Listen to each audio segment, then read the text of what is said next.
just like your body needs food and your car needs gas, abilities in games generally need fuel to function, a cost. It can be small or large, but whenever a cost is required, it serves to slow down the game and maintain its pace. Or at least, that's the idea. Does the cost of use in an ability or card really limit how fast we can play? Let's talk about it today on Draw 5 Move 5.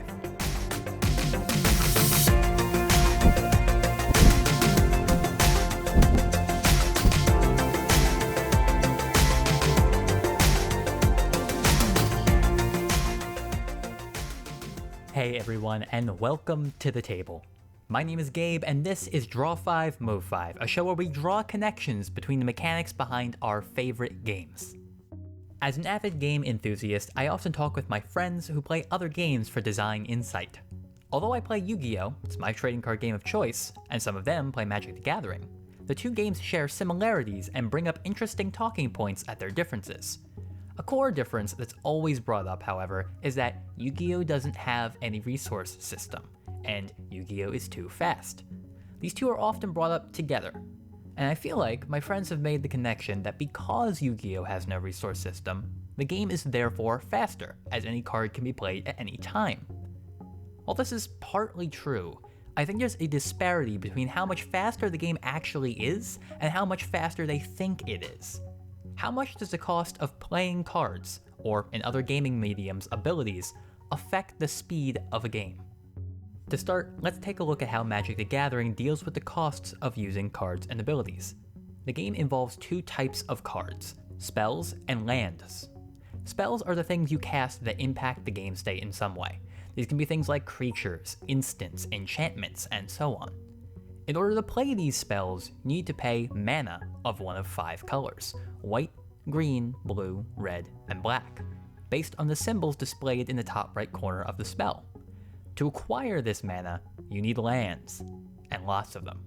They go in your deck with all the other cards. You can play one per turn, and by turning it sideways, or tapping it, you can generate mana of a color specified by that land. A forest generates green, a plains generates white, and so on.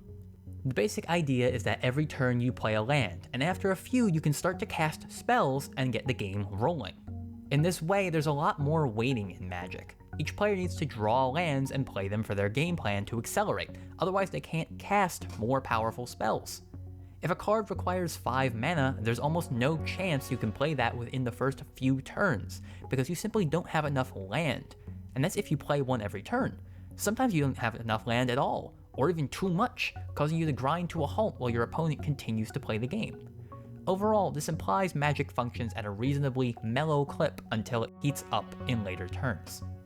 Yu-Gi-Oh!, meanwhile, seems much faster by comparison.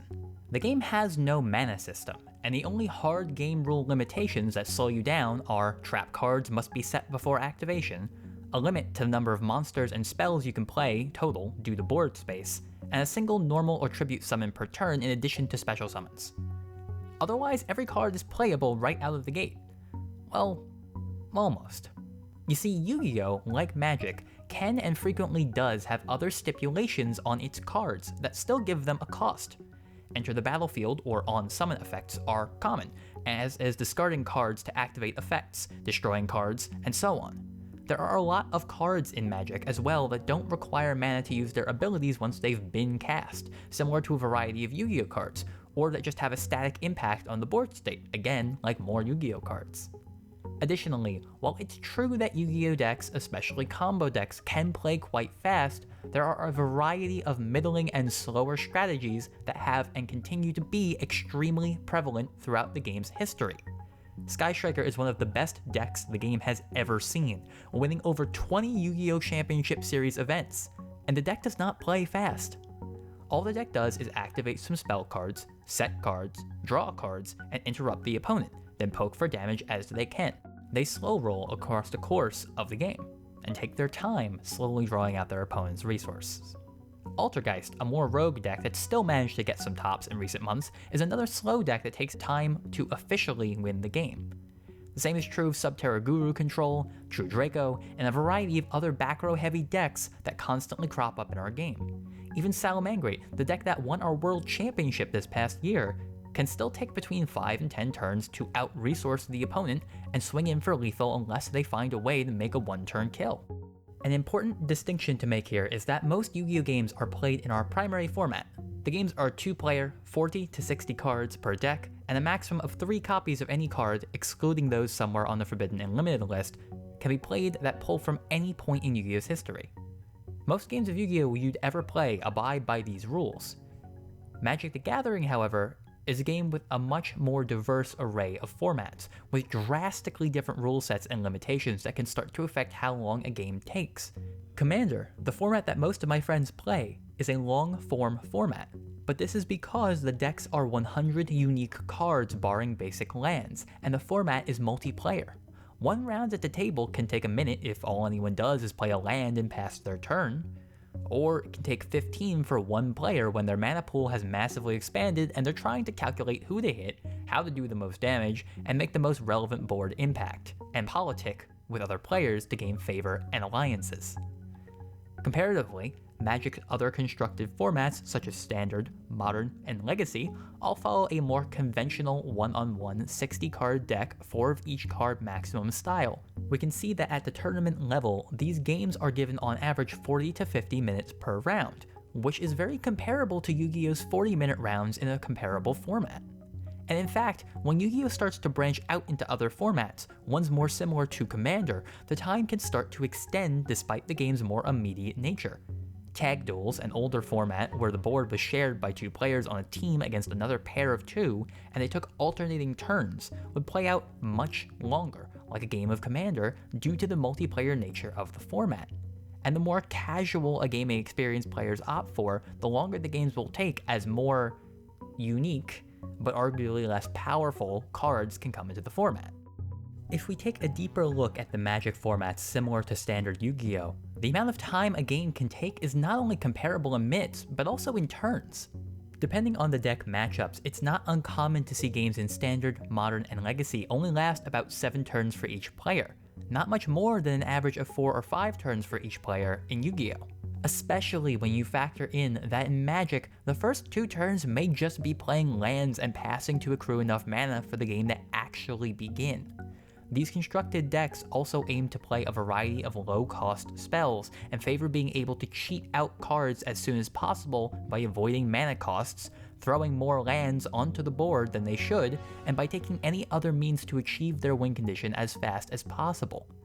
What all of this means is that even though every card in Magic needs mana, players will and can do everything in their power to put as much on the board as possible, as early as possible, effectively trying to play like, and not getting too far off from, the perceived faster pace of Yu-Gi-Oh! Crazy combo decks exist, as do Control and Aggro, just as you'd see in a Yu-Gi-Oh! Metagame, meaning there will always be matches that run longer or shorter based on how the decks at the table match up. But the point I'm driving at is all of these things are fairly comparable. Does the Magic player need to think about how they'll spend their mana to make the most optimal and powerful play? Even though Yu-Gi-Oh players don't have mana, between zone and summon restrictions, the player still has the same type of choices to make. The same is true of pushing for lethal damage. Both the Magic player and the Yu-Gi-Oh player must find a way to get their creatures through and deal a telling blow to their opponent. About the only fundamentally slower part of Magic is the fact that most creatures can't attack the turn they hit the battlefield, but with the haste mechanic stapled on a variety of powerful cards, there are a variety of ways that players can and frequently do get around even this issue. As we're starting to see, even if the intent of mechanics like mana is to slow down the game, players can and will find ways to get around this, often because the game's developers give them the tools to do so. For another example in a completely different medium, let's talk about Chrono Trigger's cost system. Maybe in a video game this system will be different?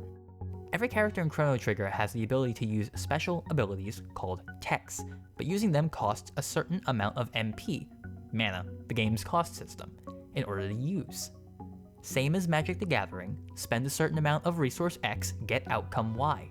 The difference for Chrono Trigger is that rather than a set amount for each turn of combat as in Magic, each character in Chrono Trigger has a certain amount of MP they can use total until they find somewhere to rest or consume an item to restore it. With the more powerful abilities and combined abilities, called double and triple techs, available, we'd expect that the player has to balance using high and low costed techs for each character to get solid damage and affect the course of combat. This is not, however, how things often pan out. Some of the lower costed abilities, such as Cure 1, are functionally just as effective as their higher costed counterparts, like Cure 2 in this example, at higher levels. This is because the character's stats are constantly rising over the course of the adventure, and additional items can be found that either boost these stats or drastically cut the cost of using techs. What all of this amounts to is that the player can avoid using some high-cost techs, as the lower-cost ones are just as strong, and the high-cost techs they do use can have significantly lowered costs to activating them. Some characters even prefer to focus on standard physical attacks rather than techs, meaning you need fewer of these items to quote-unquote cheat the system. The funny thing is that none of this really serves to slow down or speed up the game. It's true that if you don't search out or find these items, you'll likely take longer on some fights and pad out the game's runtime or the length of combats. However, by taking the time out to grind for and locate these stat boosting and mana cutting items, in addition to finding plenty of items that restore MP, the time saved in fights is often being spent on this questing and fighting to avoid longer fights later on. Functionally, the game's cost system doesn't really affect the speed of the game, regardless of whether or not you actively use the ways the developer grants to affect it. I'd be remiss not to mention the PowerPoint system of Pokemon, which functions much the same as Chrono Trigger's MP system. Spend a PowerPoint, use a move, and the stronger the move, the less PowerPoints are available to use it. There are items such as PowerPoint Up and PowerPoint Max that can boost the amount of uses for a move, and berries which are a repeatable way to restock PowerPoints in combat. Again, what this means is that even though a cost system was put in place, it often doesn't slow down the flow of the game, especially for trainers with effective strategies in mind for dealing with each fight. While I understand why we think that attaching a cost system to a resource would slow down our ability to use it, I hope I've shown here that there's more to this idea than the assumption we often make. Cut out the time waiting around to build up mana, which is arguably one of the most boring and frustrating parts of playing a game, and Magic is almost as fast a game as Yu-Gi-Oh! Is. If having a resource system affects the speed of a game, I don't think it does so in any meaningful way.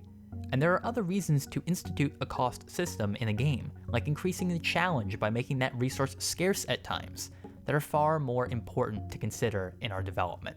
Thank you so much for watching. You have my humble and eternal gratitude. What did you think of the conversation?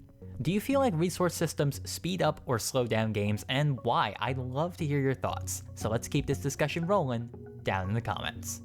If you enjoyed the conversation, subscribe and ding-a-ling that notification bell so you never miss an update. I'm putting out new videos on games and gaming mechanics every other week, and dropping a like lets me know you want to see more. And follow the channel on Twitter and Facebook at Draw5Move5. It's the best way to find any important announcements and get hyped for new videos. My name is Gabe, this is Draw5Move5, and until next time, go have a good game.